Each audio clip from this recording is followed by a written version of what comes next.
Eleições 2018. Olá, o programa SP Rio Mais Entrevista continua com a série de entrevistas nestas eleições 2018 e hoje recebemos a Júlia Martim, que é presidente do diretório do PT de Taubaté e também pré-candidata a deputada federal pelo partido. Aqui ao meu lado está o jornalista José Guilherme Ferreira, que também participa comigo nessa entrevista. Júlia, tudo bem? Obrigado pela sua presença aqui conosco. Oi, Rodrigo, bom dia Guilherme. Eu que agradeço o espaço aqui, super legal o estúdio novo de vocês. Estou feliz de ter esse espaço para a gente bater papo, dialogar um pouco sobre esse cenário tão complexo que a gente está vivendo, Exato. Né? Aliás, a minha primeira pergunta tem sido essa para os postulantes aí, de acordo com esse cenário turbulento que nós estamos vivendo a política e também desacreditado por parte dos eleitores, o que te motiva a se lançar como deputada federal? O cenário turbulento ele pode ter dois resultados, né? Ele pode afastar as pessoas por ela entender que está muito difícil, que é muito difícil, ou a própria turbulência motivar que as pessoas se movimentem para tentar mudar. Então, acho que quando a gente chega numa situação que o país enfrenta diante de um golpe, que a gente, né, um desemprego de 14 milhões de pessoas, a miséria voltando para a nossa realidade, a juventude sem opção de ensino superior e a gente vivendo uma situação gravíssima, nisso eu encontro o que a gente precisa ter, que é o senso de justiça e de lutar para reverter essa situação. Na representatividade aqui na região nossa, no Vale do Paraíba, como é que você analisa o cenário atual aqui dos deputados que representam o Vale? Nessa mesma linha, qual a estratégia do PT recuperar esse espaço que ele perdeu no Vale do Paraíba? A gente chegamos a ter 8 prefeituras aqui na região.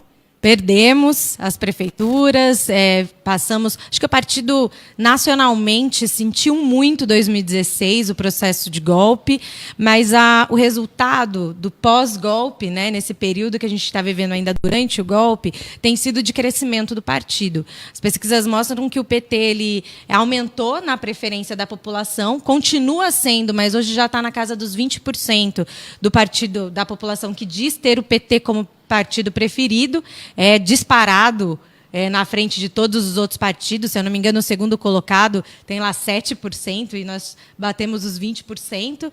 E a gente vê que, pela pesquisa do próprio Lula, né, mesmo preso, no cenário que está vivendo, cada nova pesquisa mostra que ele avança na preferência da população para ser o novo presidente da República, mostra que existe um entendimento de que foi golpe, um entendimento de que a gente está vivendo numa situação complicada e de que o PT tem condições de ajudar o país e a região a sair dessa situação. Então, nesse sentido, eu vejo que a gente está indo para um avanço, né? Ou um avanço ou uma recuperação. A gente tem uma representatividade aqui no Vale muito complicada, né? Que é uma representatividade que ela representa principalmente os interesses de uma determinada parcela da sociedade aqui do Vale do Paraíba, que é uma elite, e que são os interesses exclusivos econômicos pro lucro, não de desenvolvimento econômico pro trabalhador.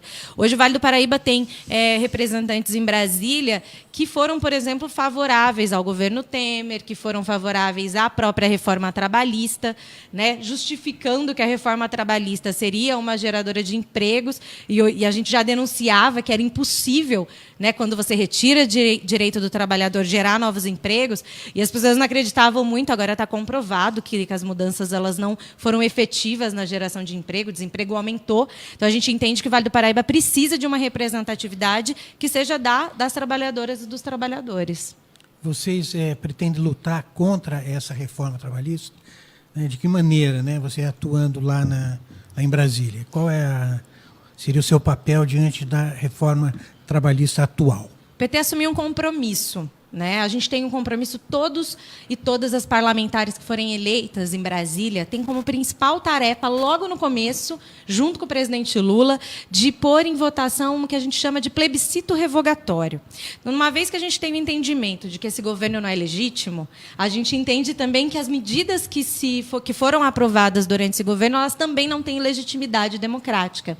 Então, a gente tem uma proposta de fazer uma consulta para a população.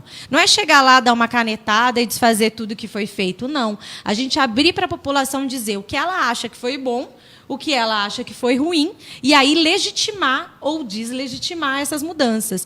E a reforma trabalhista ela entra nesse contexto. O plebiscito revogatório vai perguntar para a população se ela quer que essa reforma seja anulada.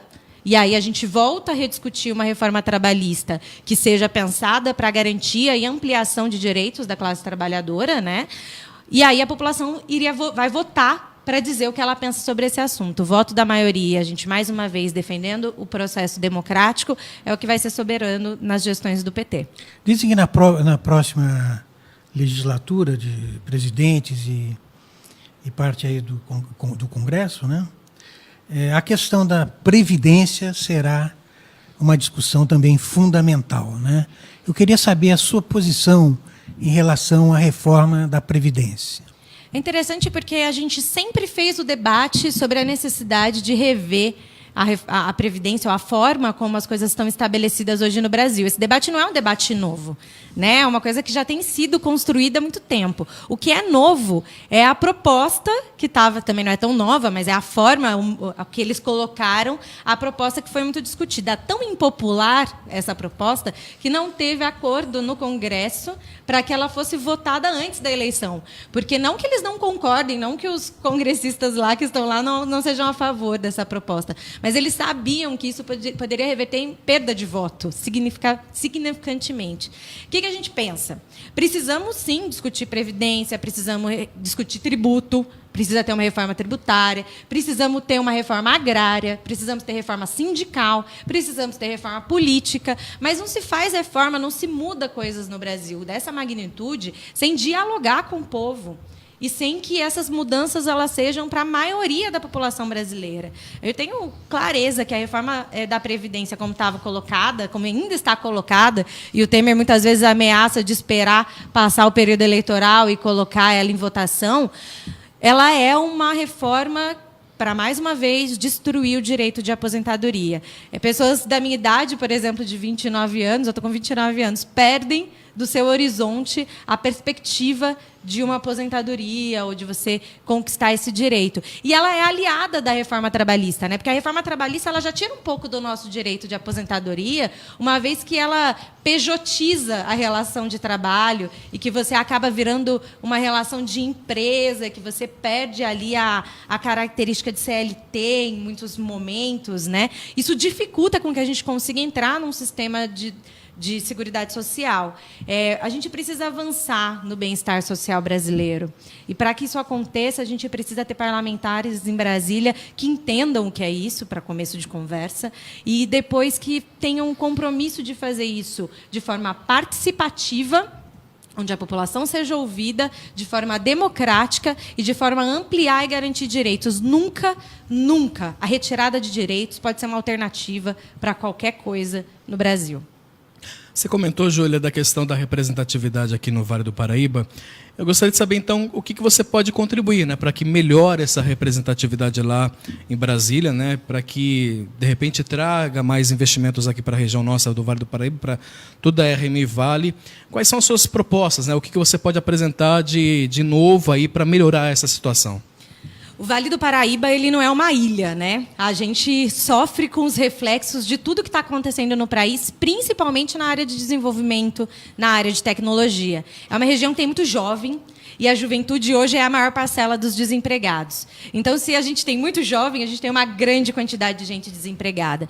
Para começo de conversa, lutar para revogar essas medidas golpistas já é ajudar diretamente com que a região consiga voltar a se estabelecer, né? A gente tem uma parcela importante da indústria na nossa região, que é responsável pelos empregos e que demitiu, e que sofreu muito, tem demitido e está sofrendo muito com essa crise. Então, a gente lutar para o fortalecimento da economia da região é muito importante, mas mais que isso.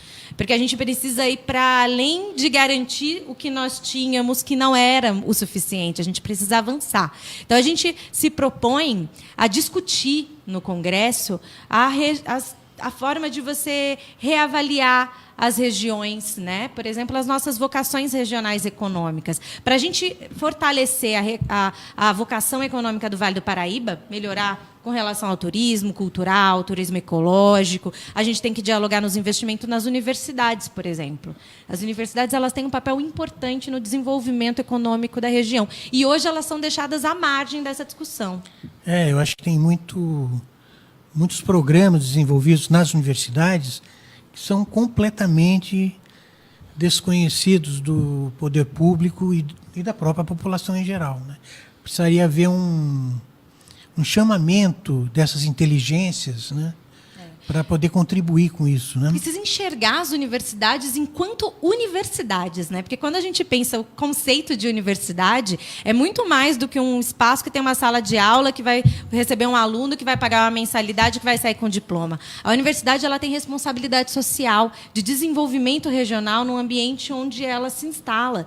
E se a gente não tiver capacidade de perceber, de reconhecer o potencial de pesquisa das nossas universidades, porque nós temos boas universidades, a gente nunca vai conseguir. Eu acho que no Congresso a gente consegue pautar a valorização das universidades, pautar, a rediscutir a questão da educação enquanto mercadoria, né? Isso tudo reflete muito aqui na região. A gente tem compromissos importantes com o emprego, com a geração de emprego, com a igualdade de direitos entre homens e mulheres, e a gente tem um compromisso muito sério com a educação. E a educação ela precisa ser enxergada na sua plenitude. É muito mais do que a educação de sala de aula, né?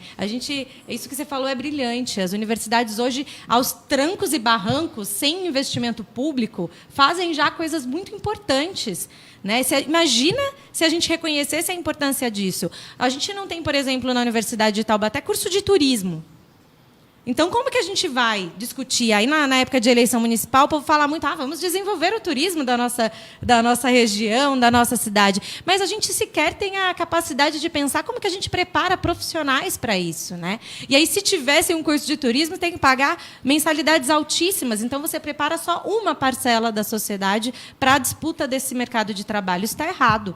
Essa lógica ela é uma lógica que não desenvolve, que não gera emprego, que não transforma pessoas em cidadãs e cidadãos. Eu acho que é com essa lógica que a gente pretende romper, e é uma lógica sempre reforçando, participativa. A população precisa se apropriar dos patrimônios públicos que ela tem na região. Júlia, você atualmente é diretora regional lá do PT, né, do Partido dos Trabalhadores, presidente, é o cargo da presidência. O seu envolvimento com política já é desde cedo? Como é que surgiu esse interesse pela política, essa trajetória sua? Porque você é nova, né? Sou. Já é presidente do PT. Eu sou filiada ao PT há 11 anos. Fui secretária municipal de juventude e hoje eu faço parte do coletivo estadual de mulheres do PT. Então, a gente trabalha na construção, junto com o nosso pré-candidato ao governo do Estado de São Paulo, que é o Luiz Marinho, na construção de um programa de política para mulheres no Estado de São Paulo inteiro. E aí o meu papel é fortalecer isso, as nossas demandas do Vale do Paraíba, que é uma região que sofre com aumento de estupro, com aumento de violência doméstica. A quantidade de assassinatos que a gente vê acontecendo de violência doméstica aqui na nossa região é assustadora. Então, a gente tem esse papel de construir políticas públicas que dialoguem com isso. E eu comecei muito nova. Sou filha de militantes, de pessoas que já militavam em movimentos populares. Quando eu fui para a Universidade de Taubaté, imediatamente me envolvi com o centro acadêmico, fui eleita presidenta do Centro Acadêmico de Comunicação Social, logo no primeiro ano de faculdade. E meu envolvimento sempre se manteve. Em 2014, eu decidi sair, pedir demissão. Eu estava, na época, na EPTV de Campinas. Decidi abandonar essa linha da carreira política, que era com televisão, que é onde eu trabalhava há muitos anos, e me dedicar exclusivamente às pautas sociais. Trabalhei na Prefeitura de São José dos Campos, aqui com mobilidade urbana, ajudamos a construir o plano de mobilidade urbana na gestão do Carlinhos Almeida, e depois fui convidada para trabalhar com direitos humanos na gestão do Haddad, com o companheiro Suplicy, onde a gente coordenava um programa chamado Transcidadania, e a gente tinha a tarefa de construir política pública para a população LGBT em situação de extrema vulnerabilidade social. Então, eu trabalhei por mais de um ano nesse programa, junto com o Suplicy, discutindo, tanto que um dos nossos projetos principais hoje, dentro dessa pré-candidatura, é o Renda Básica da Cidadania, que a gente tem esse entendimento e a compreensão do que é esse projeto, e fui eleita, em 2017, a primeira presidenta mulher do PT em Taubaté. Isso é importante a gente dizer, porque a gente também vem com com essa proposta de romper com que a política é um espaço definido, né?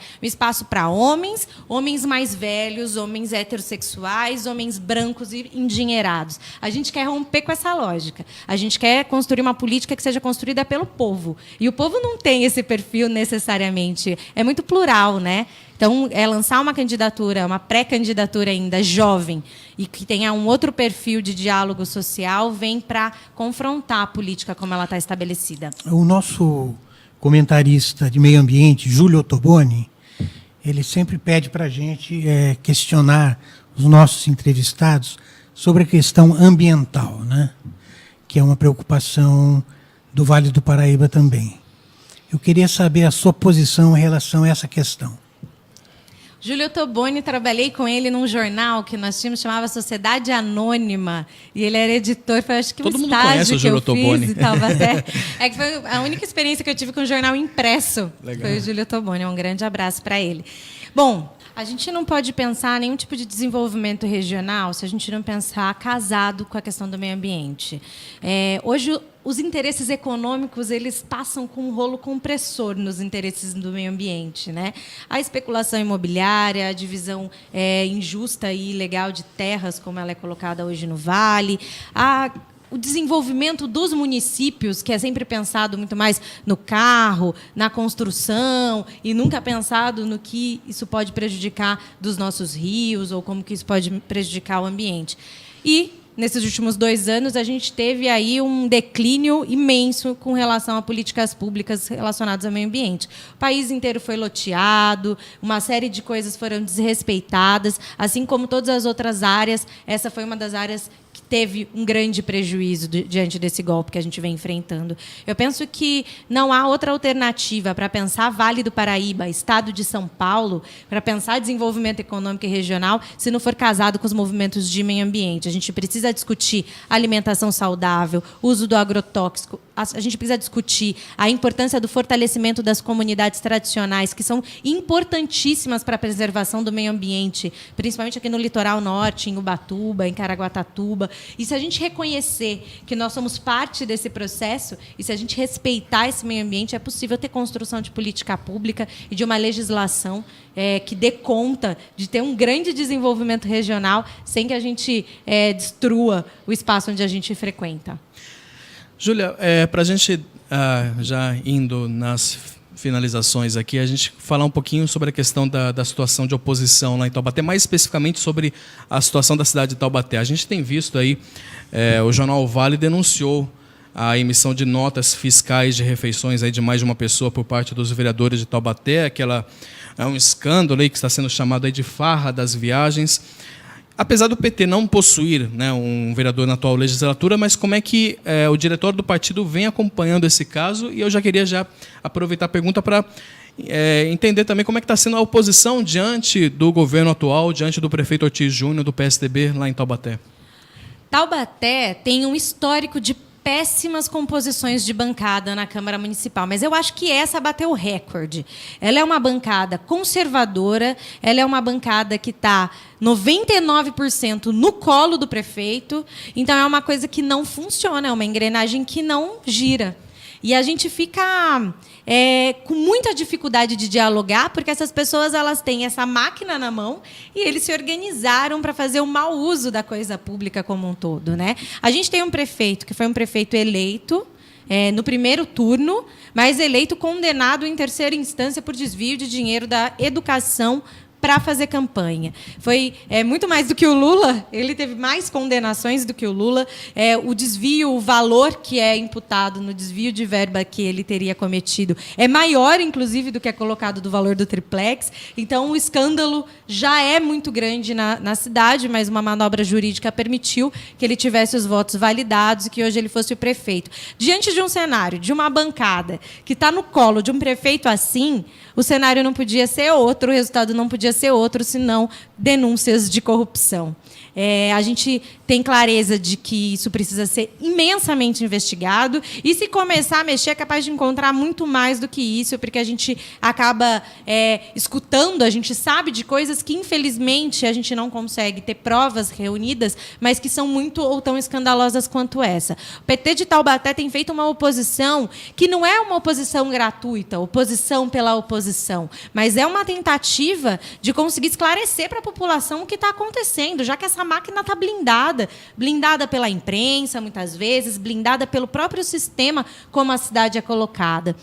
Nós denunciamos a prefeitura recentemente no Ministério Público, porque ela fez que, na nossa opinião, é um crime de responsabilidade, que foi aterrar 2 piscinas públicas da periferia, de escolas municipais da cidade. Isso. Essas piscinas elas foram construídas recentemente e, no entendimento da prefeitura, a manutenção dela não era interessante. Então, eles lesaram o patrimônio público, sequer sem dialogar com a comunidade escolar, quem dirá com a população do bairro. Nós fomos conversar com algumas diretoras, até com diretora da escola, e elas, quando as terras começaram a chegar, ela nem sabia o que estava acontecendo, nem elas foram chamadas para dialogar de uma coisa que iria afetar diretamente toda a comunidade desses bairros. Não se pode lesar patrimônio público. Se existiu um dinheiro que foi investido na construção dessas piscinas, decidir jogar terra em cima disso é crime de responsabilidade, e a gente está exigindo que o Ministério Público faça a investigação. A prefeitura não apresentou os laudos técnicos que mostram que essas piscinas tinham algum tipo de comprometimento, né, que inviabilizasse obra, e laudos que mostrassem que, caso elas estivessem comprometidas ou com alguma rachadura, de que a obra seria mais custosa do que é o custo de lesar o lazer da população. Então, tendo tantos problemas assim visíveis para a população, por que o PT não consegue uma vaga lá na Câmara para poder atuar de maneira efetiva ali, olho no olho, em relação aos outros vereadores? O PT sempre, historicamente, teve representatividade. Nós tínhamos, na última gestão, 2 vereadores petistas, né, que saíram do partido, inclusive, e não terminaram, enfim, terminaram a gestão dentro do PT e saíram no período do golpe, optaram por disputar a eleição por outros partidos. Mas antes deles, nós também tivemos outros companheiros que representaram o PT. A gente acha que, em 2020, o Partido dos Trabalhadores em Taubaté vem para essa disputa de forma organizada. As chapas serão puras, não tem coligação para a chapa municipal em 2020. E com o trabalho que a gente vem fazendo de esclarecimento da população e a própria população entendendo que essa bancada, com essa farra que está acontecendo, com todas essas denúncias, e principalmente com a incapacidade de administrar, de fazer propostas legislativas e de fiscalizar o poder público, ou seja, com a incapacidade dessa bancada de cumprir a sua tarefa, acho que a população vai ter clareza de que precisa de representantes do PT. Você acha que a população está inquieta em relação a essa denúncia do Vale? A população de Taubaté está sofrendo absurdamente, não só pela denúncia, porque a denúncia, acho que ela puxa o fio, né? Mas a ausência desses vereadores do bairro, a ausência de diálogo, está fazendo com que a população de Taubaté esteja abandonada. E esse abandono a gente sofre na saúde pública, a gente sofre nas ruas. Ontem eu estava tentando andar em Taubaté, mas mais um trânsito. Mostra que uma cidade que poderia ter todo um planejamento, fez um plano de mobilidade urbana de 2 folhas, que não discutia absolutamente nada, não promoveu oficinas, não conversou com a cidade, ignora que o uso da bicicleta no município é feito por trabalhador e não para o lazer, necessariamente. E aí, quem precisa da bicicleta para trabalhar não conta com recurso de ciclovia. Os bairros de periferia que precisam chegar no centro, porque essa população usa isso como transporte, não tem. As ciclovias são colocadas em espaços de elite para uso de lazer, de uma parcela muito pequena. É uma cidade que não é planejada, são vereadores omissos a essa situação. Eu acho que a população está sofrendo absurdamente com o que está acontecendo, e a resposta disso vai vir em 2020. Vamos esperar. Júlia, obrigado pela sua participação aqui conosco, e a gente sabe que agora é correria, é muita sola de sapato aí sendo gasta aí nas ruas. Essa estratégia mesmo de ir para as ruas, também de usar as redes sociais para poder se lançar como candidata, para poder aproveitar nesse espaço para divulgar a campanha, para divulgar suas propostas. Vocês viram que eu falo mais que o homem da cobra, né? Se deixar aqui, a gente vai... Não tem pão de corte, os meninos vão ter dificuldade na edição depois. Acho que o recurso que a gente vai ter é a saliva e a sola de sapato.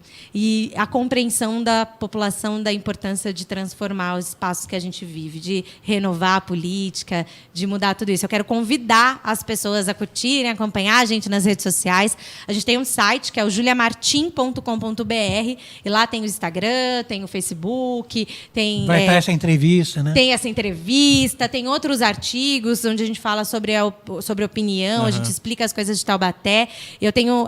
Na semana que vem, a partir do dia 15, nós estaremos em Brasília para registrar a candidatura do Lula, do Haddad e da Manuela. E a partir do dia 16, quando a campanha começar oficialmente, a gente vai poder divulgar número e ter outro tipo de diálogo. Está chegando, falta pouco, e eu acho que falta pouco para aproveitar a eleição como uma oportunidade de transformação desse país, da nossa região. Obrigada. Bons trabalhos, obrigado pela Obrigada presença, pelo pela espaço. disponibilidade. Lembrando que o conteúdo na íntegra você acompanha no sprriomais.com.br. Obrigado e até uma próxima. Eleições 2018.